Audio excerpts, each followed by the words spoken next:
America ने काबुल में अपने इंटेलिजेंस बेस को उड़ा दिया।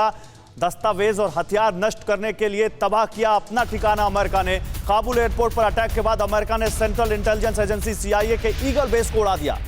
तो ये कोशिश है कि वहां से अपने इंटेलिजेंस जो उसने हासिल किए उसको तबाह कर दिया जाए ताकि गलत हाथों में ये ना पड़े।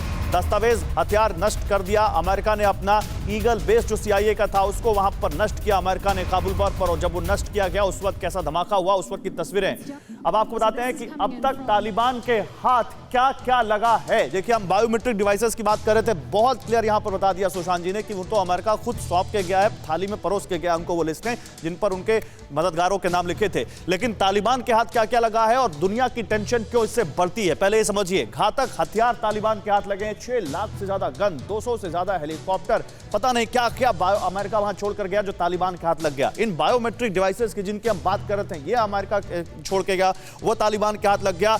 अहम दस्तावेज और खजाना, बहुत ज्यादा पैसा और बहुत अहम दस्तावेज तालिबान के हाथ लगे हैं। अब इसका क्या गलत इस्तेमाल हो सकता है? अब एक मुल्क जो आतंकी संगठन के कब्जे में आ चुका हो, सोचिए वो उन रिसोर्सेज का क्या क्या इस्तेमाल नहीं कर सकता है। सबसे बड़ा खतरा तो यही है कि वो आतंक की तबाही मचा सकते हैं, बहुत बड़ी तबाही मचा सकते हैं और दुनिया को अब इसके लिए अलर्ट रहना होगा। इसके बाद आप समझिए कि क्या यहां पर तालिबान के हाथ और लगा है। डेटा लीक से लाखों अफगानों की जान को खतरा है, क्योंकि ये जो डेटा जो तालिबान को अमेरिका ने दिया या बायोमेट्रिक डिवाइसेज से हासिल करेगा तालिबान, अब वो उनका अपने हिसाब से इस्तेमाल करेगा। और क्या खतरा है, सीक्रेट मिशन की जानकारी आतंकी सरगनाओं को मिल सकती है। बहुत सारी सीक्रेट जानकारी जो अमेरिका वहां पर नहीं ले जा पाया वो उनके हाथ लग सकती है। टेरर फंडिंग के लिए इस्तेमाल होने की संभावना है इस खजाने की, इस रिसोर्स से मिले पैसे की, इन अहम दस्तावेजों की। सवाल यह है कि इसको रोकने के लिए अब क्या किया जा सकता है। रोहित, अभी हमने दिखाया कैसे CIA का ईगल बेस वहां पर नष्ट किया अमेरिका ने। हमने दिखाया कि अमेरिका ने जल्दबाजी में क्या क्या छोड़ दिया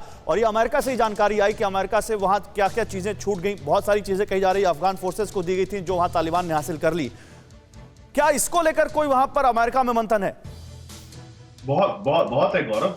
इनफैक्ट हर कोई इस बात से बहुत परेशान है कि $75 बिलियन के आसपास के हथियार, हमवीज, वेपन्स तालिबान के पास है। दूसरी बात जो यहाँ पे है, जो हम बात कर रहे हैं थोड़ी देर पहले, कि ऐसी लिस्ट लोगों की जिन्होंने अमेरिका के लिए काम किया, फिंगरप्रिंट की जो बायोमेट्रिक डिवाइस है वो उनके हाथ में लगी हुई है। तो यहाँ पे बहुत बड़ा कंसर्न है और यही सारी बातों का जवाब जो है जो बाइडेन को आने वाले समय में और पूरी दुनिया को इसका मुझे लगता है कि खामियाजा भुगतना पड़ेगा कि इतनी बॉच्ड एग्जिट स्ट्रेटेजी, जहां पे आपने इतने इंपॉर्टेंट दस्तावेज जो है उनकी आप सिक्योरिटी नहीं कर पाए, आप अपने लोगों की सिक्योरिटी नहीं दे पाए, आप जो अफगान जिन्होंने अमेरिका के लिए और दूसरे देशों के लिए काम किया आप उनकी सिक्योरिटी नहीं दे पाए। तो ये बहुत बड़ा कलंक है अमेरिका के ऊपर और आने वाले समय में आप देखेंगे। और ये इतना बड़ा एम्यूनिशन है जो बताते हैं कि कई देशों के पास नहीं जितना तालिबान के हाथ अमेरिका का छोड़ा हुआ वो असलहा और हथियार लगा है। फिक्र आपकी, सोमवार से शुक्रवार रात 9 बजे सिर्फ TV9 भारतवर्ष पर।